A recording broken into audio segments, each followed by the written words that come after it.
Greetings, shalom, shalom. Welcome back to the channel. This is a man called Gavar, and I am so excited. I finally worked out all the obstacles. Everything has been pushed aside. The enemy has been sequestered and thrown to the side, cast away, and I am finally now able to present this information to you, the body of Messiah, because I believe this will be a cause of great relief of anxiety, stress, aggravation, worry, concern, and distraction. Honestly, it's because it's all just a big distraction. The enemy is trying to distract you from the most important thing.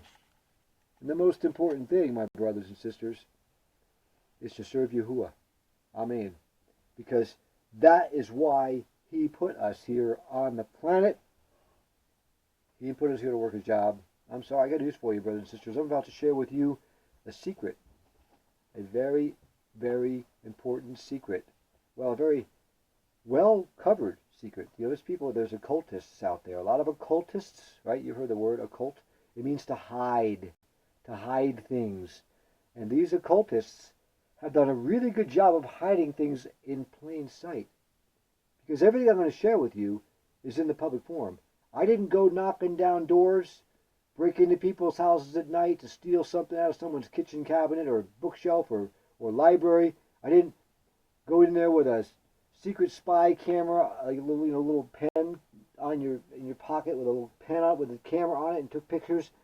I snuck in to get some secrets. No, this is all this information I'm going to share with you today is all available to you in the pages of Scripture and in the public forum.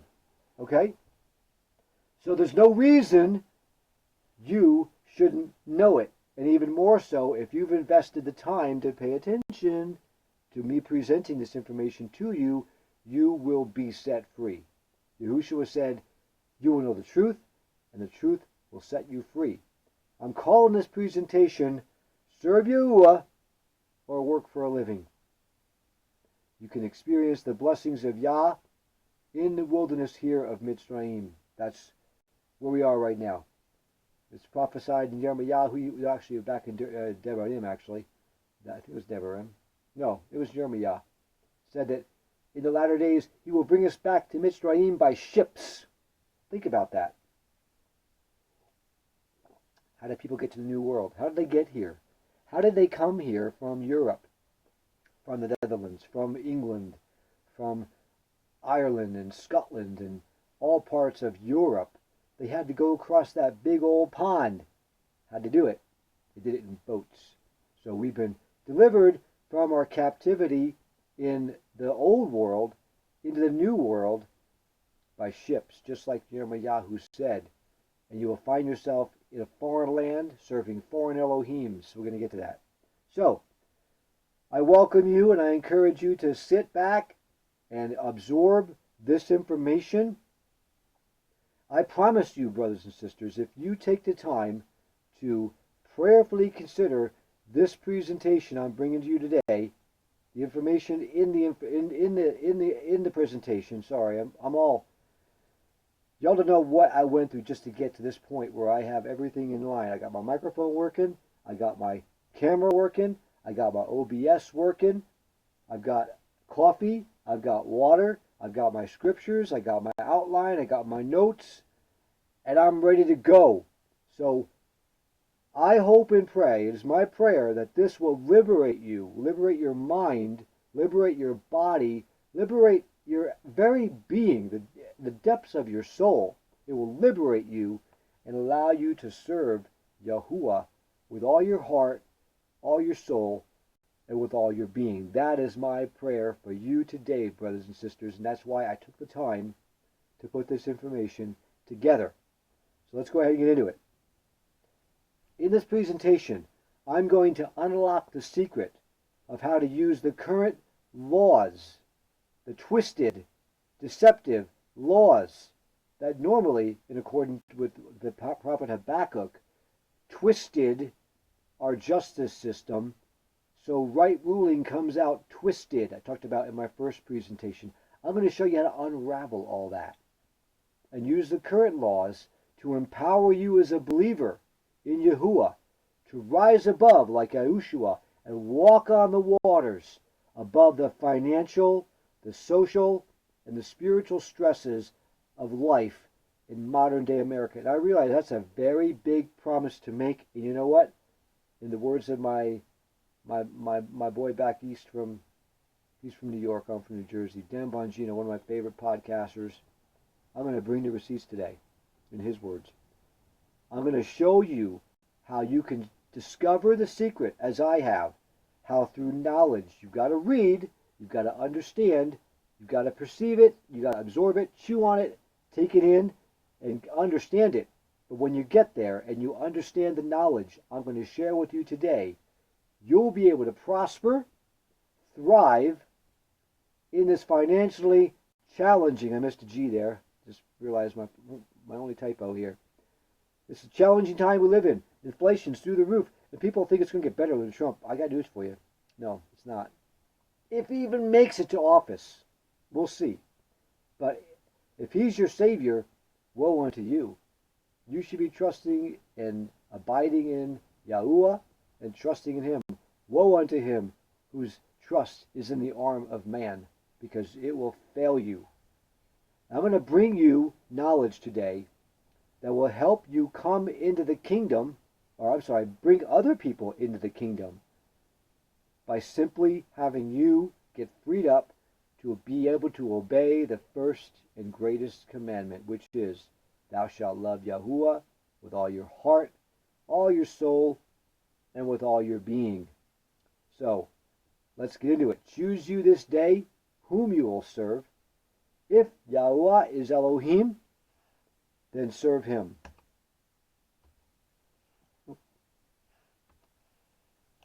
There we go. So, we've all heard this scripture before. And I can't think of a topic where this is more relevant and applies more than having to deal with this information I'm going to bring you today. Because I told you earlier, it's been occulted. There are people who have spent great amounts of effort, time, and money to keep this information from you. But I don't think they had any idea about how Yahuwah planned on giving us this thing called the internet. Right? Let's start off with some scripture. There'll be a lot of scripture in the presentation today, but let's start off with the book of Joshua 24:15. Remember the story? Y'all read it. It's in this precious book right here. The scriptures, right? Here it is. There it is, the scriptures. It's in there, okay? In the book of Exodus and Leviticus and Deuteronomy, the story of how Yahuwah answered. He heard the prayers of his people in Mitsrayim, Egypt. They cried out to him, and they said, we are dying here. And we're reminding you, Yahuwah, you made all these promises to our descendants, to Abraham, to Isaac, and to Jacob, that you would bring us into the land of milk and honey, and we would inherit this land, and it would be for us an everlasting possession. And here we are as slaves in Mitsrayim. They cried out to him, and Yahuwah sent Moshe to deliver them. And we all know the story. There were all these plagues that destroyed Egypt, and then they left Egypt. They plundered the Egyptians as they left. They went out into the desert, and they immediately had what? They had Pesach. They started observing the festivals of Yahuwah because they were liberated from slavery. And the first thing they got to do in the desert was celebrate the Feast of Pesach. Then they began a 40-year wandering, so all the unbelieving ones would die. And then right before they went into the land, Moses appointed Yehoshua.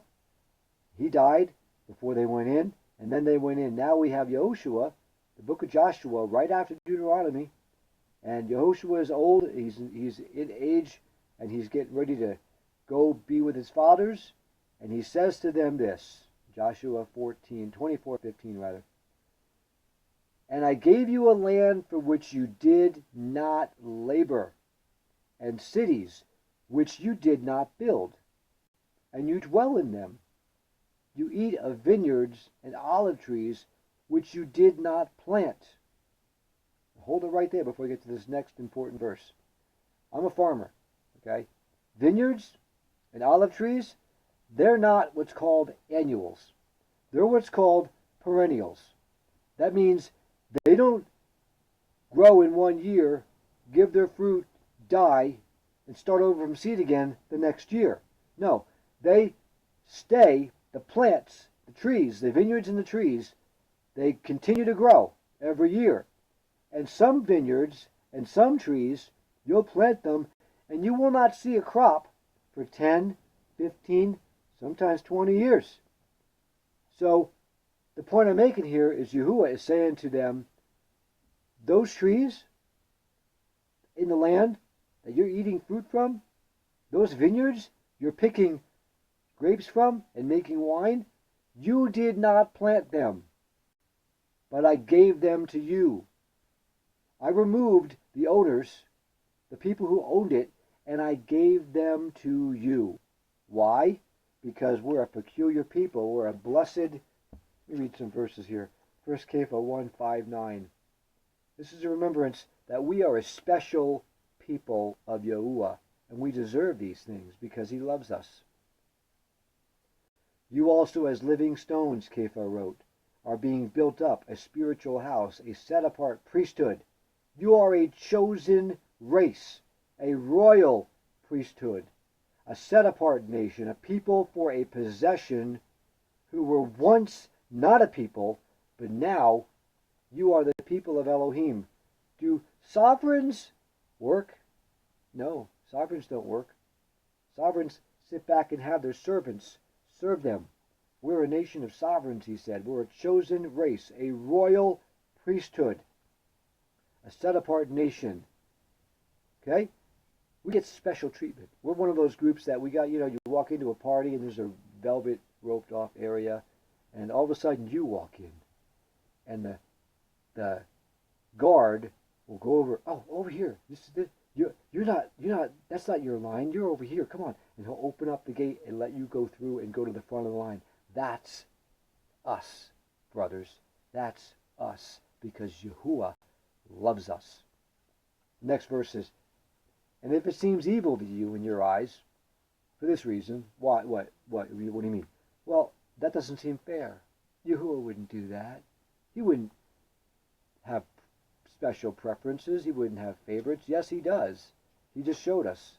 He showed us by how he brought his people out of Egypt into Mitsrayim. And if you think that's evil, shame on you. But if you don't, then choose for yourself this day whom you will serve. But Joshua said, as for I and my house, we will serve Yahuwah. So my question today, brothers and sisters, as a special people of Yahuwah, as a set-apart nation, people who are his chosen race. Another one, Devarim 10:15. Yahuwah delighted only in your fathers to love them, and he chose their seed. Who's that? That's you. That's me. After them. He chose us above all people. That's Devarim 10:19. Also, Devarim 9:29. And they, Israel, are your people and your inheritance, whom you brought out by your great arm and your power and your outstretched arm. Going back to Devarim 7:6. You are a set-apart people to Yahuwah, your Elohim. Yahuwah Elohim has chosen you to be a set-apart nation for himself, a treasured possession above all the people of all the earth. Again, Devarim 14:2. You are a set-apart people to Yahuwah your Elohim. Yahuwah has chosen you to be a people unto himself, a treasured possession. Again, above all the people who are on the face of the earth. So if you think it evil that he's treating us special, shame on you. That's how he does it. So, bear in mind, brothers and sisters, that Yahuwah is a jealous Elohim. He tells us in Devarim, he's a jealous Elohim. He will not allow us to share our affections with other Elohims. We'll talk about what that means in a moment. But here's a verse from Devarim 10:12. I think I just read that, didn't I? No, 10:15 I read. 10:12. And now Israel, What is Yahuwah your Elohim asking of you but to fear Yahuwah your Elohim, to walk in all his ways, to love him, to serve Yahuwah your Elohim with all your heart, with all your being, and to guard the commands of Yahuwah and his laws, which I command you today for your good. Now, I've been reading Devarim, one of my favorite books, Deuteronomy, and in preparation for the service, this message, I've been reading it over and over again, prayerfully, and I don't find anywhere in there, where he's commanded us to work a job. It's just not there. It's just not there. You can go look. In fact, I encourage you to go look. Prove me wrong. I know we got this work ethic ingrained into us, but that's all part of the programming. It's all part of the indoctrination to convince you that you have to work. Why? Because in this system we're living in, it depends on us putting our currency, which is our energy, our battery, our devotion, our physical strength, all of our might and all of our being into serving Yahuwah. Or, I'm sorry, serving the beast. But we're commanded, I just read to you, we're commanded to serve Yahuwah with all our being and guard his commands, not other people's commands, not other laws. We're supposed to obey his laws. So how in the world, brothers and sisters, can you claim to serve Yahuwah and to obey the first and greatest commandment if you're having to punch a clock 40, 60, 80 hours a week? Some people are working. Good gracious. I used to work 70 when I was in the restaurant business.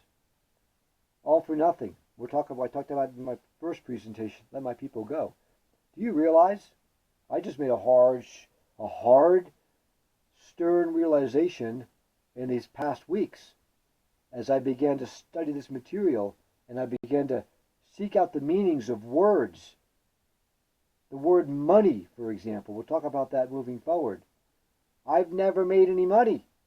You've never made any money, and I'm going to prove that to you. I'm going to bring the receipts, like I said. So what's the consequence of that? What's the consequence of us not serving Yahuwah with all of our being and guard his commands and his laws? What's the consequence of that? Well, the consequence of that is Devarim 28:30. Go read Devarim 28. You'll see that's all the curse that we're now living under. Why? Because we have not served Yahuwah. He says, Yahuwah brings you and the sovereign you set over yourself to a nation which neither you nor your fathers have known. And there you will serve other mighty ones, other Elohims, Elohims of wood and stone. If we're being punished and we're in captivity because we failed to serve Yahuwah, our Elohim, with all our heart, all our might, all our being, and we failed to guard his commands, do you think the solution to the problem is to continue to serve Elohims of wood and stone? Of course not.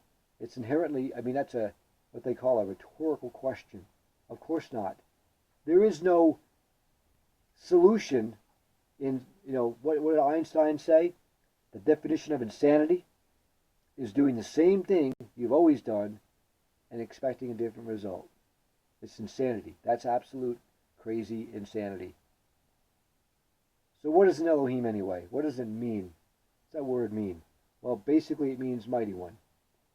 Source of strength, giver of life, provider of blessing, source of provision, faithful ally, strong comfort in time of need. To have faith in Elohim is to believe he will provide for you and he'll keep his promises to you, and to act in your life as though you believe that. So, brothers, sisters, as I've been doing myself for a number of years now, as I've been into Shuvah, ask yourself this question. Yahushua asked the question in the Gospels, when the Son of Man returns, will he find faith on the earth? Will he find people that are living their life? Sorry about that noise. It's windy out here today in the mountains, and the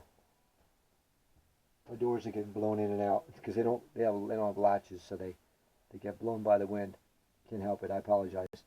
Back to my thought. To have faith in an Elohim is to live your life as though you do believe that he will provide for you and he will keep his promises, and to act as though you believe that. So brothers, sisters, I ask you this question right now. Do you live your life like you believe Yahuwah will keep his promises? If you obey his word, that he'll provide for you? Or are you trapped in a job that demands more and more of your time? And man, Sabbath comes along and your whole week has just been sucked up in service to a foreign Elohim, an Elohim of wood and stone. And you just spend the whole day in bed because you're just so worn out. I've done that. I've been there. It's a horrible way to live. And I'm hoping and praying that through this message, you will see a pathway out of that. I hope to give you hope for a future where you don't have to do that anymore. That you can exercise your faith in Yahuwah, your true Elohim, and begin to act and live your life as though you totally, absolutely believe that the only thing you need to do is obey his commandments, serve him, and he will provide for you. So let's talk about America. Let's talk about the unique position we're in here in America and why I believe it's part of the divine plan. For those of us who have not escaped Babylon yet, I used to think that we're in for one hellacious ride. I don't believe that anymore. I mean, there's going to be tribulation. That's pretty clear. But I now believe that we're going to witness a miracle. And Yirmiyahu, matter of fact, I'll go there real quick. Yirmiyahu, this is by far my favorite prophet, says in Yirmiyahu chapter 16 and verse 14, Yirmiyahu wrote the following words: Therefore, see, the days are coming, declares Yahweh, when it is no longer said, Yahuwah lives, who brought the children up out of Israel from the land of Mitsrayim. But they will be saying, Yahuwah lives, who brought up the children of Israel from the land of the north, and from all the lands wherein they had driven them, and he will bring them back to their land and give it back to the land that he gave to their fathers. He says, See, I am sending fishermen, and they shall fish for them, and then I will send hunters, and they will hunt for them, from every mountain, every hill, and every hole of the rock. For my eyes are on all their ways, and have not been hidden from my face, nor has their crookedness been hidden from my eyes. And then he says, well, I just read it. He's going to draw us back. He's going to bring us back. And there will come a time when the works and wonders of Yahuwah in the last days, where he delivers his people from not just one place, Israel or Egypt, where they all were in one place, but they will say, look what he just did now. He did an even more amazing work in that we all these seed of Israel all over the world, as was his plan. And he brought them back. Well, some of us are really, really far away from the promised land right now. We're really, really far. We're away. We're in America. We have a long journey ahead of us. But let's look back at what happened, why America happened, and why it makes us, I think, kind of special. And then we'll unpack the evidence of that. So who came to America? Why? How did this thing even happen? How did America become a nation? Well, back in the 15th and 16th centuries, 16th and 17th actually more likely. Well, yeah, 16th is the 1500s, and the 17th century is the 1600s. So during the time period, they began to build ships that could withstand the oceans for longer times, bigger waves, and could stock more provisions that you can go on longer trips. And they began to make transatlantic travel more possible and more feasible. And so Puritans and Anglicans and reformers of all denominations, mainly Bible-believing people, men and women, who were fleeing persecution from the monarchy and from the Catholic Church, they came to America to live according to their conscience. They wanted to live in communities where they could honor the Torah, they could live their conscience and obey the commandments of Yahuwah. And it wasn't an easy trip. It was perilous. There were many obstacles, many dangers as they crossed. They didn't have the luxury liners that we have today where you can go down to the mess hall and enjoy a nice luxurious meal, sit on a fantail and watch the fish jump out of the ocean as you're cruising along through the ocean, watching the sunset, the moon rise, look at the stars. No, it was a very perilous journey. And they came all the way across the ocean to establish communities of faith, and they used the Bible as their only source of law. The phrase is called sola scriptura. People were fleeing the monarchy and parliament and all the laws. Sound familiar? All the laws that they were writing that were squeezing them and pressuring them and were opposed to the commandments of Yahuwah. And they just longed for a place where they could go and obey Scripture, live a life that was pleasing to the Creator, and obey His commandments. This was called the common law, and it used to be our heritage. It came from England, but we brought it over here, and eventually, by 1776, we fought a war to keep that common law, that law based on Yahuwah's laws, as our law. And I believe if you could go back in a time capsule and live between the years of, say, 1780, right after the Revolutionary War, and maybe up close to right before the Civil War, there's a guy named Alexis de Tocqueville who wrote a book called Democracy in America. And he did that in the 1830s, and he wrote a book about what he saw. It was the most incredible thing, he said. People who just minded their own business, lived peacefully among each other, and they shared in their blessings, and they shared in their trials, and freedom was the moniker. Freedom was the common denominator. Everyone had the right of self-determination, and I believe that is Yahuwah's desire for all of us, that we all live free, and the only law is do no harm. You can do anything you want as long as you don't harm anybody else. And that's what our country was all about, and that's why we were once a great nation. So what happened?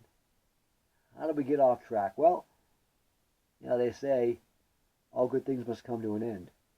And I believe that the forces of evil in the world and the forces from within in America conspired, and they bring about a totally contrived war, which was totally unnecessary. There's no other country on the planet that went to war over the issue of slavery. Every other country, including England, found a way to get rid of that institution without going to war. But the powers that shouldn't be conspired, the banking powers, the international secret societies, if you will, the Illuminati, they all conspired to try to destroy America. And they prompted up this thing called the Civil War, which was a false flag, because the reason that war happened were not the reasons you were taught in school. There's a great book out there called The South Was Right. If you want to know the real reasons why we fought that Civil War and the real circumstances of what was going on in America at that time, I recommend you read that book. But anyway, after the Civil War, we had the Reconstruction Acts. We had the Organic Act of 1871. We had the 13th Amendment, the 14th Amendment, which, by the way, we're going to talk about that in the coming slides, is completely unconstitutional, and it's not even valid law. If you have a copy of the Constitution, by the way, and you should, by the way, everything beyond the 12th Amendment of that Constitution, you should completely ignore it. Get a copy of this. It's just an itty-bitty book. You should be reading it and learning it. It's a secret to knowing your rights. Constitution. Then we had false flags in America called world wars. Then we had Vietnam, we had 9/11, Iraq War, all these distractions, all these things that just stirred up so much contention and caused so much social chaos that people lost sight of who they were. They stopped governing themselves, and with the Act of 1871 and the American Bar Association established in 1878, and the slow but eventual total infiltration of Congress by lawyers,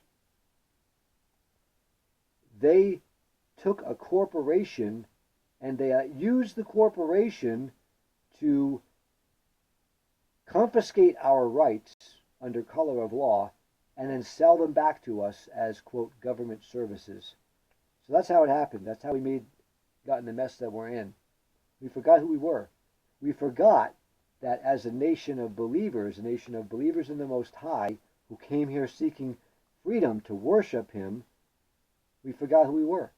We forgot that we were His set-apart nation, like I just read you from Scripture. We forgot that we were a nation of priests and sovereigns. And so what happened was, they pulled a hoodwink on us.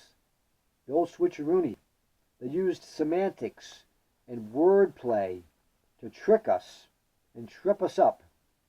And they confused us with these words, and they made us believe that things that weren't true were true.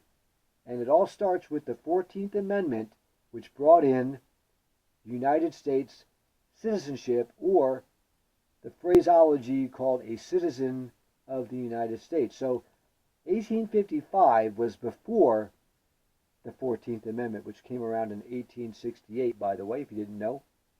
So let's read what that word meant in 1855.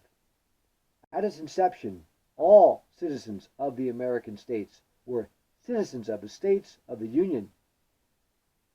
Citizens generally called themselves citizens of their states unless they were traveling outside of America.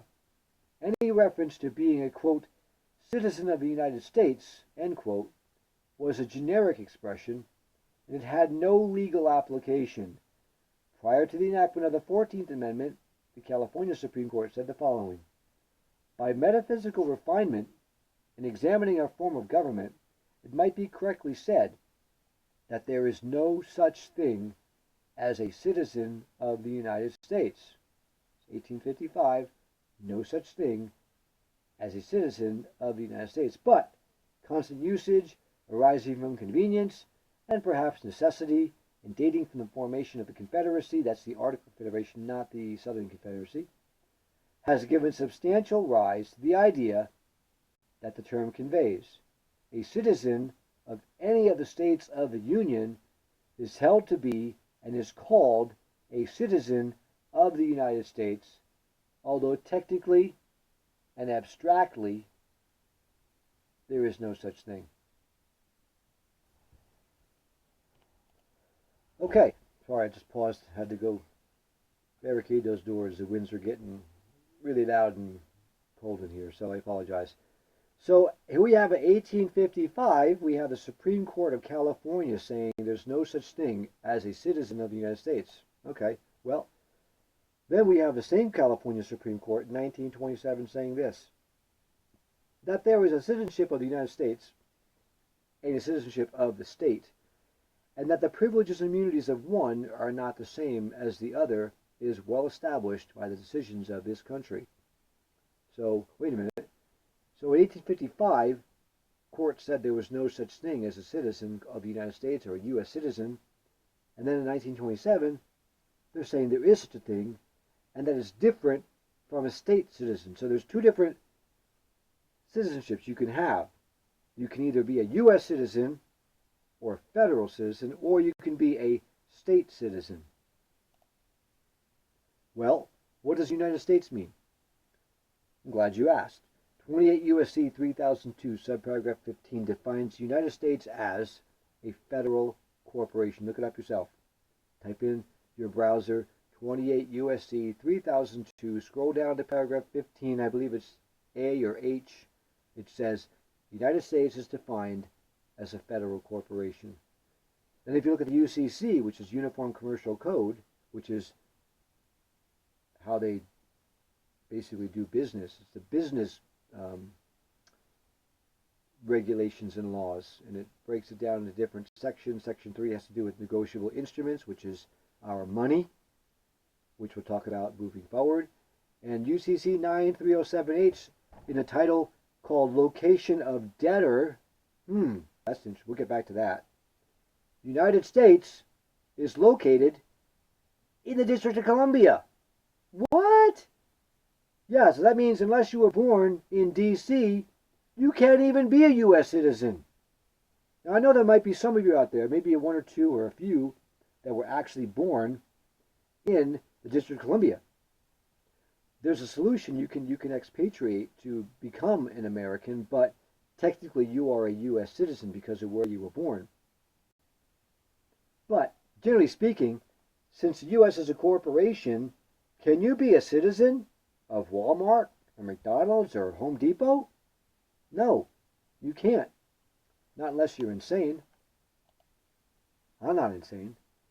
You should also be aware, brothers and sisters, that 18 U.S.C. 911, interesting, 911, 18 U.S.C. 911, under Citizen of the United States, it says, whoever falsely and willfully represents himself to be a citizen of the United States shall be fined under this title or imprisoned not more than 3 years or both. So ponder carefully, brothers and sisters, every time you go and apply for a government benefit or even sometimes a job, there's usually a box somewhere on that form that says, are you a U.S. citizen? Yes or no?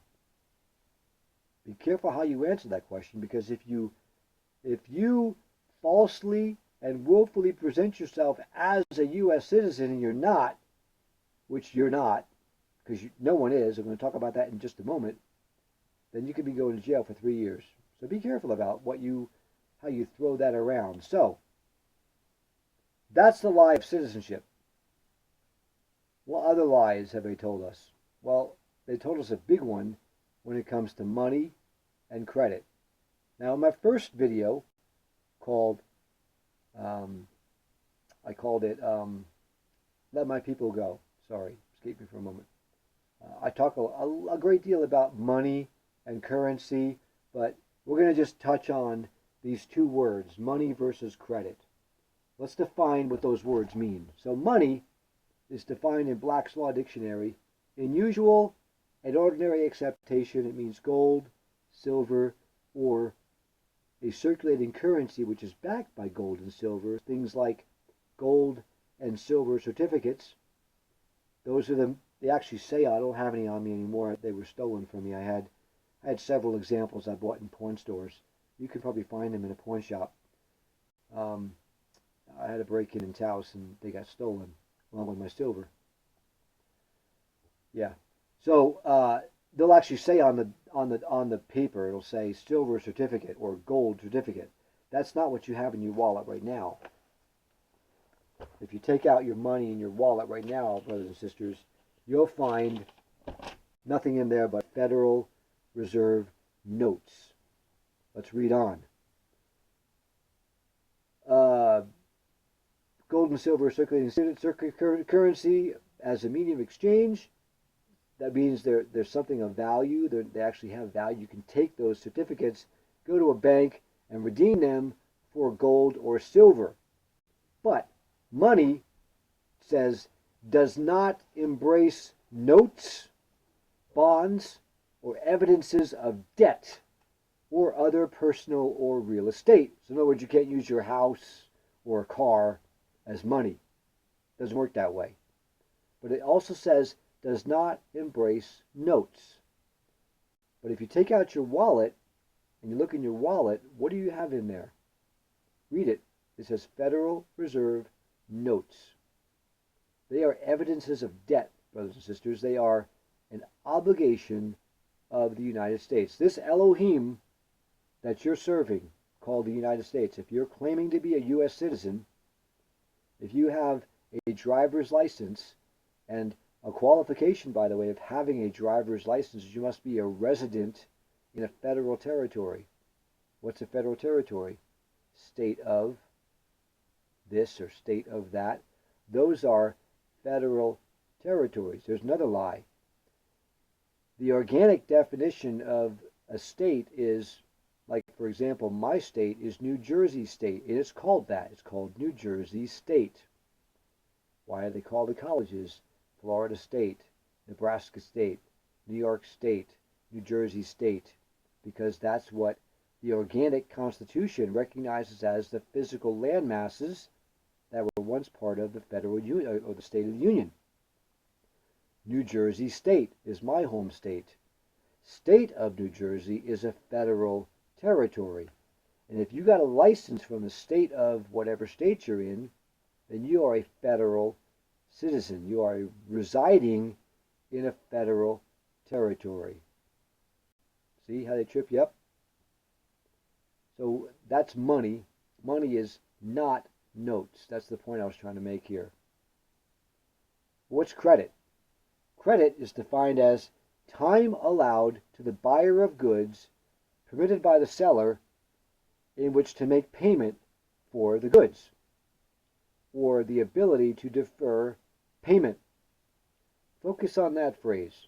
Credit is simply the ability to defer payment, which means you can have the things and not pay for them right now. Well, that's what notes do. When you use notes, they don't pay for anything. They simply allow you to defer paying for it. So, two important questions you should ask yourself. If you're engaging in commerce with Federal Reserve notes, the first question is, do you really own anything? And I answered that in the first series. No, you don't, because you're not paying for it.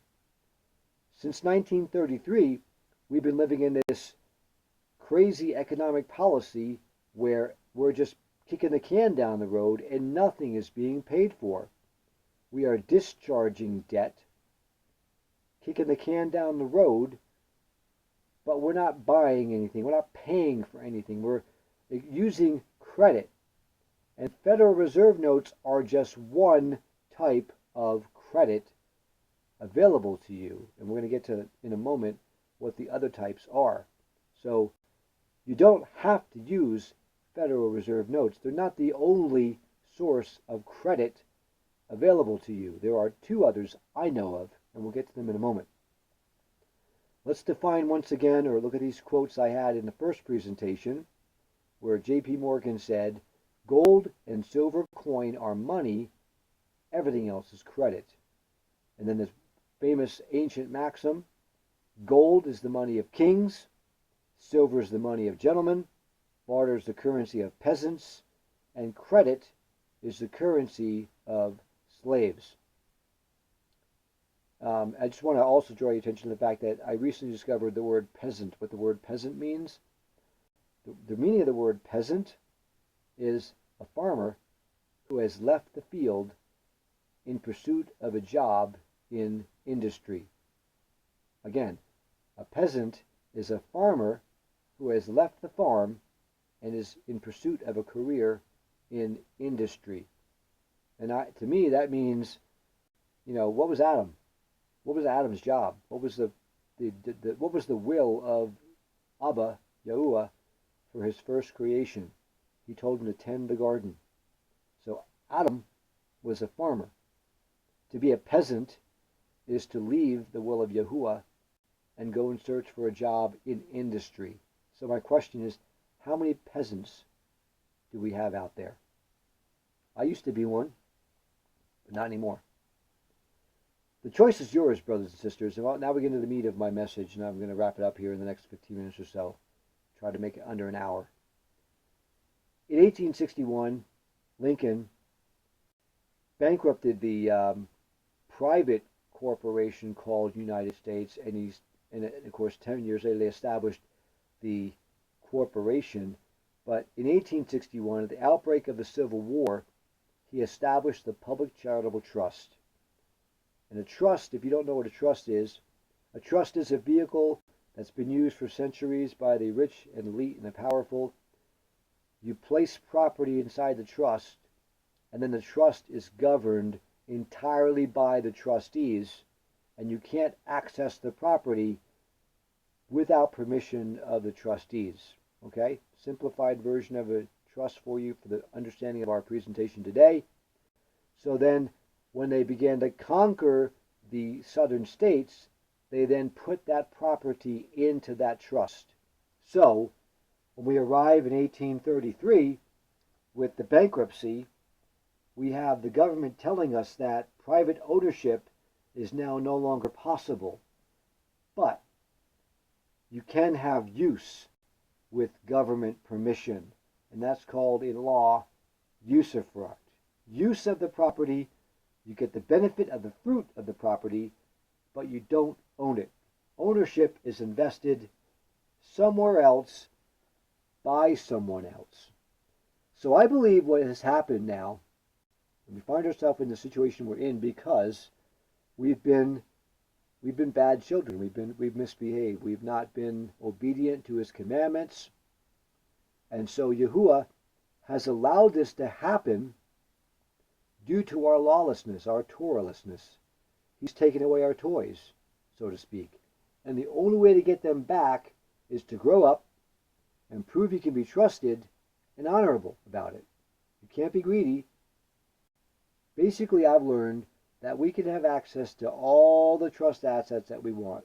And this is the greatest and most richest country ever to be established on the planet. And I'm going to show you in the coming frames how we can access all the trust property without paying for it, because as beneficiaries of the trust, we're entitled to it. That's why I believe Yahuwah has allowed this to happen, because there's a lot of barbarians, a lot of really barbaric people out there that can't be trusted.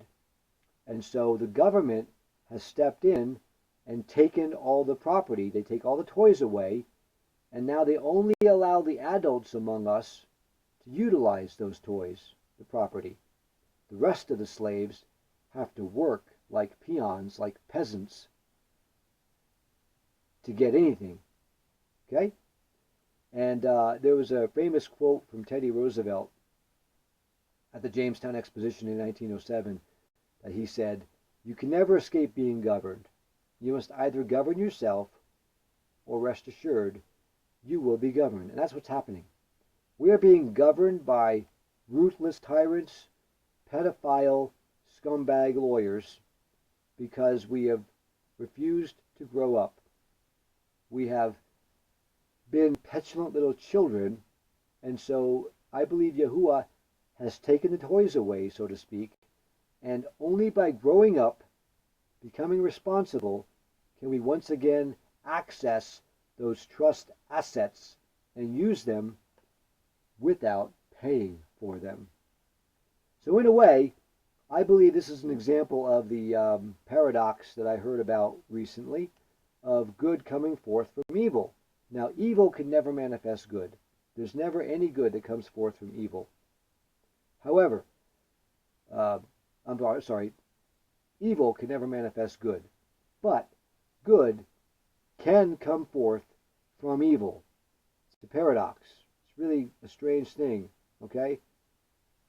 From good, never evil can come. That's what I meant to say. Sorry, I might have messed it up. From good, evil can never manifest. However, from evil manifests good all the time. So due to greed and capricious, corrupt rulers, politicians, lawyers, unscrupulous bankers, they have created the perfect control system.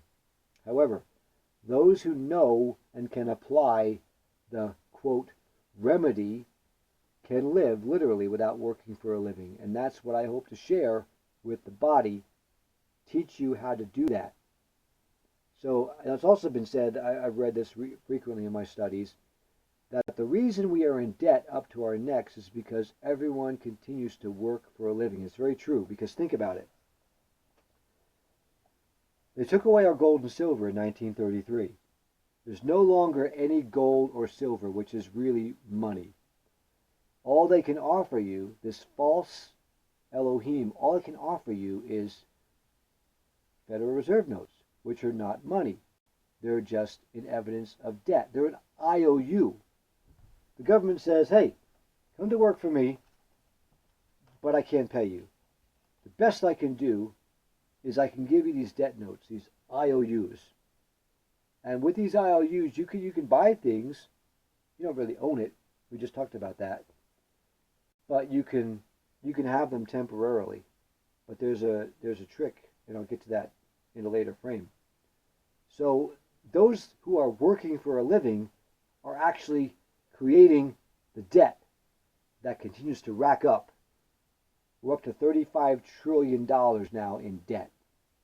And a lot of that is because people, petulant little children, are working for a living instead of accessing the trust assets. So what's the solution? The solution is to reacquire control of your estate, to partake of the trust assets as a beneficiary, and then access that unlimited credit. And what is that credit? Credit is the ability to defer payment. So you can have all the things you want and not have to pay for them right now by using your credit. And that's called equitable interest recovery. Okay, we're back. Sorry, I had to apologize. So how do we do that? How do we end up reacquiring access to the assets, growing up, so to speak, stop being a child and actually act like an adult, and then have all the things you want use of, but not pay for them? How do we get there? Well, what you need is an attorney, in fact. Someone's going to teach you how to do that. That's what you need, okay? The good news is, brothers and sisters, I happen to know a good one. Me, yours truly. Now, I have many mentors in this industry, this technology, and a lot of these mentors charge $500 an hour, sometimes $2,000 for a mentorship. And the reason they give for that is that unless you value the information enough to pay for it, you won't, quote, pay attention to receive the information. And it's kind of true. I understand that, but I think their fees are still excessive. I have yet to pay a mentor for anything, and I've learned everything on my own. And I would put myself on the same par with any one of them. And although I have not yet received full remedy, I am beginning to receive partial remedy. In other words, I'm not living high in the hog yet, but I anticipate a time soon when I will be. So I am now launching my personal consulting business. It's called lonewolflaw. It's an inside joke. There's someone out there that will get it. But I like the logo and the idea of it, so I'm going to go with it. My services are not legal advice. I promote lawful awareness. It's my job to make my clients able to stand on their own 2 feet, stand in a square, and tell the government where to put it. Because the problem we have in America is we have a bunch of children, petulant children, who don't know their rights. They don't know this book. They don't know how to assert their rights under this book. I've been studying this book since I was a child. I grew up in New Jersey.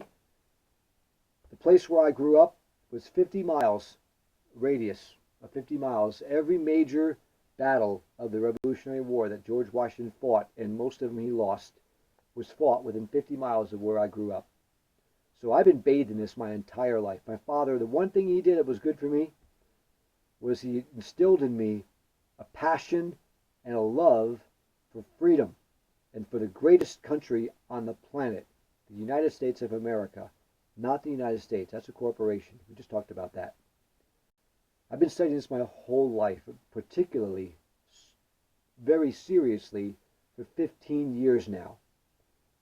So there's my information down there on the bottom. My email, lonewolflaw@proton.me.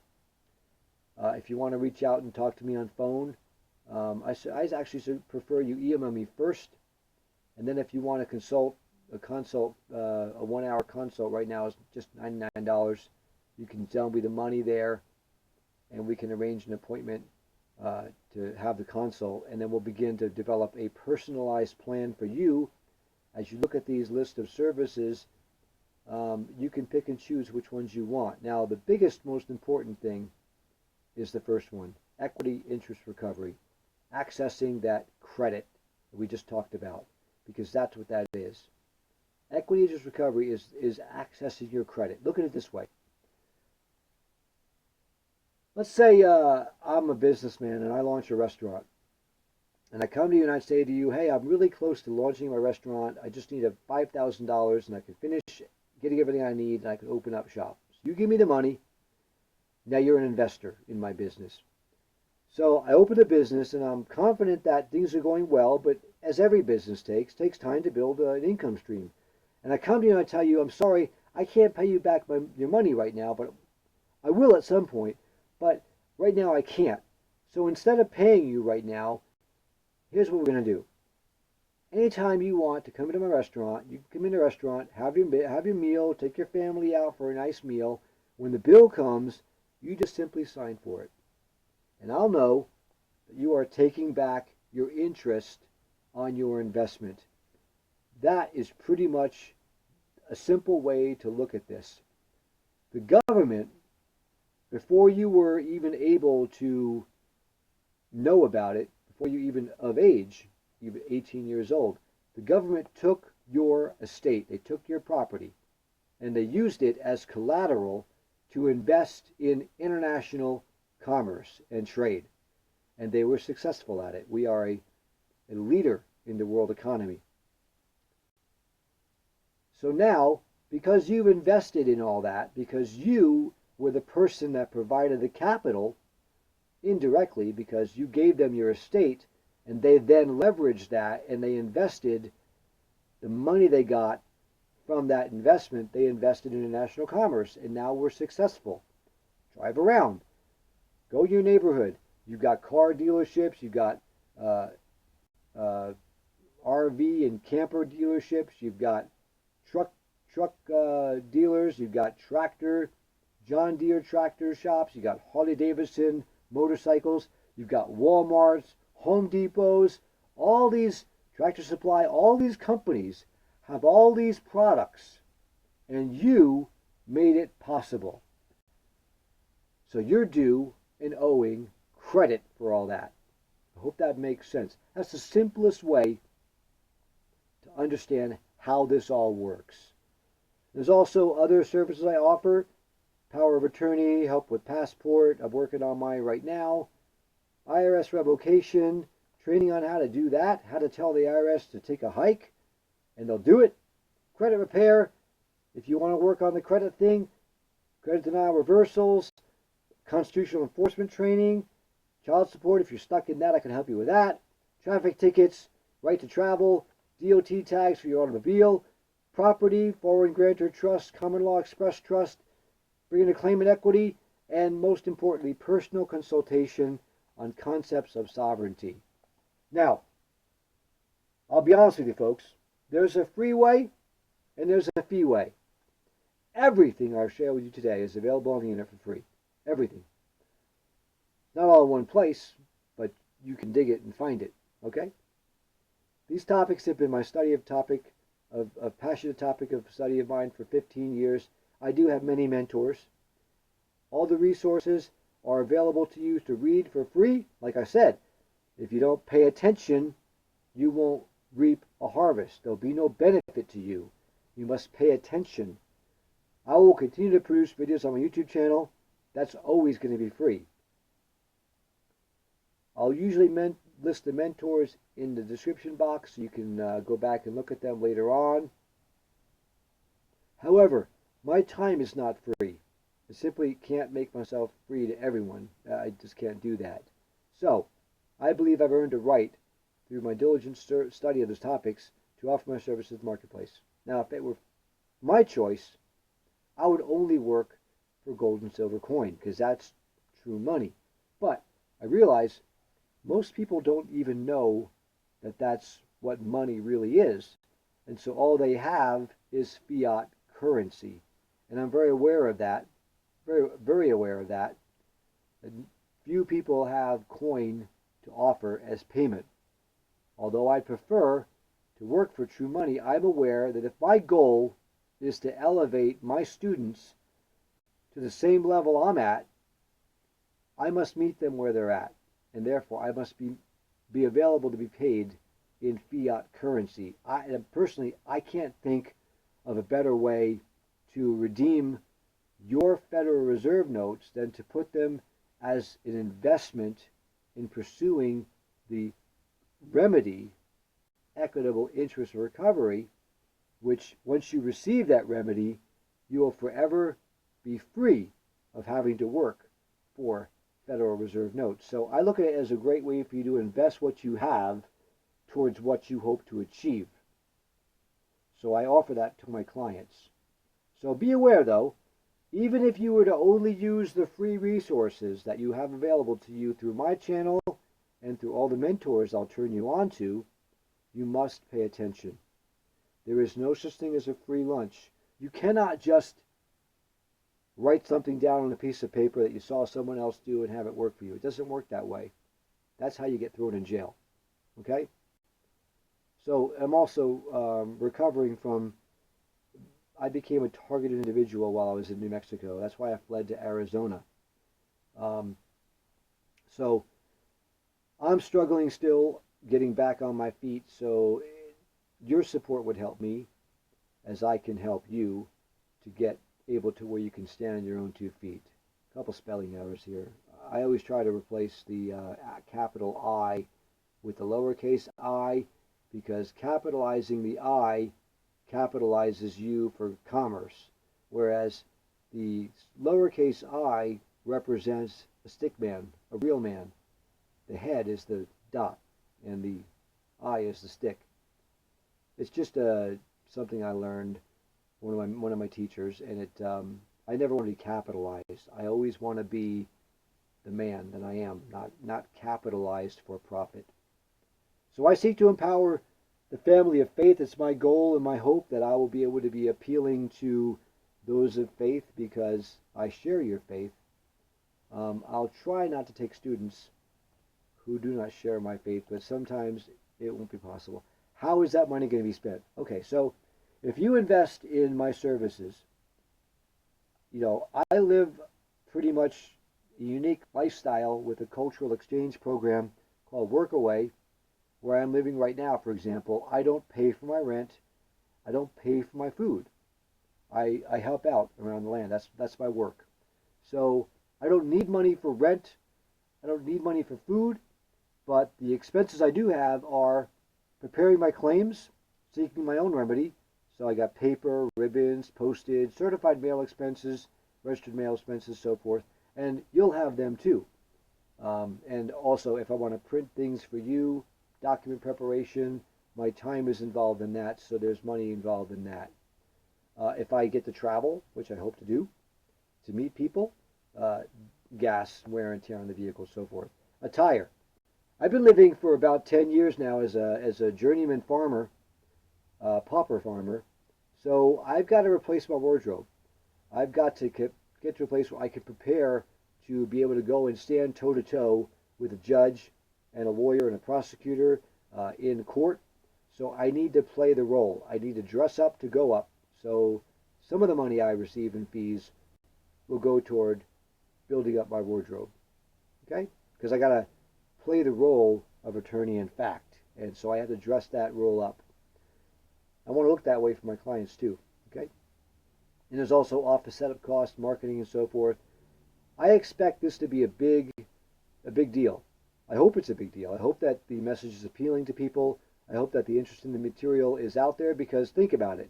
If you're a struggling single parent, if you're a man who's supporting a family, and there's always a bill to pay, there's always something you've got to do, there's always more avenues for the money to go out than there is to come in.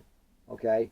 I want to help you find the way out from underneath all that. I really want to help you find a way to stop having to pay your bills. That's my goal. My goal is to, I don't have any bills because I've been living this way for a lot of years now, and I've adapted to it, so I don't have a luxurious lifestyle where I need a lot of income. I can get by on very little. But it's my hope that I will be able to appeal, and my ministry will be to help people who are burdened by mortgages, car payments, tax bills, insurance bills, utilities, phone bills, all these things that they add up. And I hope to find a way to help you get out underneath all those things. Again, right now I'm offering a $99 for 1 hour consult. Here's how you could reach me. lonewolflaw, proton.me. Zelle me the $99 and then email me and let me know your name and that you sent me the Zelle. And we'll set up a time for the 1 hour consult, and we'll develop a personalized plan to get you and your family out of Mitsrayim. Because that's what it is. Just like back in the days of Israel being in bondage in Egypt, they were in bondage because they chose to not obey his commandments.